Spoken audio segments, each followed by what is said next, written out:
नमस्कार, प्रणाम, हर हर महादेव। हम हैं प्रियंका देवी कुशवाहा और हमारे यूट्यूब चैनल भोजपुरिया में आप सभी का स्वागत बड़ुए। तो फिर से एगो गीत हम रउआ सभे के बीच में लेके आ गइल बानी।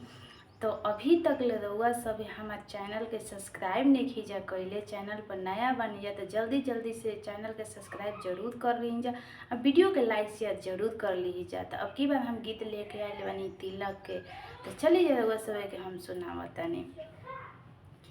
के कराऊँ ची मालिया त जग मग करेला, कौन दुला के सुंदर लीला तिलक बड़ी सुंदर, कौन दुला के सुंदर लीला तिलक बड़ा शोभेला।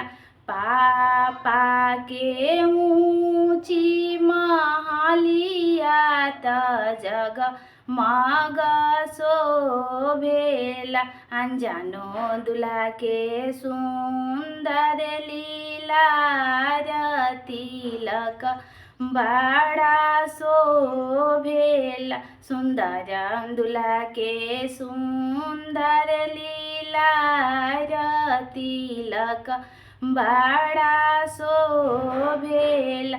जनकपुर से आइले तिलकिया तिलक चढ़ेला, राम जी के आंगन चढ़े तिलकिया त देख ता सुहावन, राम जी के चढ़ले तिलकिया तिलक बड़ा सुंदर। आंगना में बैठले जनक समाधि, आंगना रे खले समाधि के आंगन बड़ी छोट तनिक नाही लागेला, समाधि के आंगन बड़ी छोट तनिक नाही लागेला। जाजी मापम बैठले राजा दशरथ तिलक निहारले,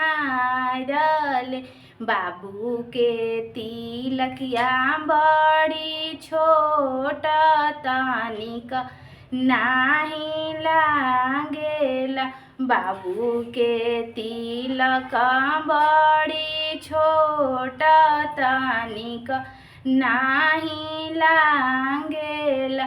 जाजी मापा बैठेलन कवन पापा तिलक निहारले, बाबू के कटोरवा बड़ी छोट तनिक नाही लागेला, बाबू के सिकड़िया बड़ी छोट तनिक नाही लागेला। जाजी मापा बैठलन कवन भैया तिलक निहारले, भाई के तिलक बड़ी छोट तनिक नाही लागेला, भाई के एसिया बड़ी छोट तनिक नाही लागेला। के कराऊँ ची महलिया त जग मग करेला, कौन दुला के सुंदर लीला तिलक बड़ा शोभेला।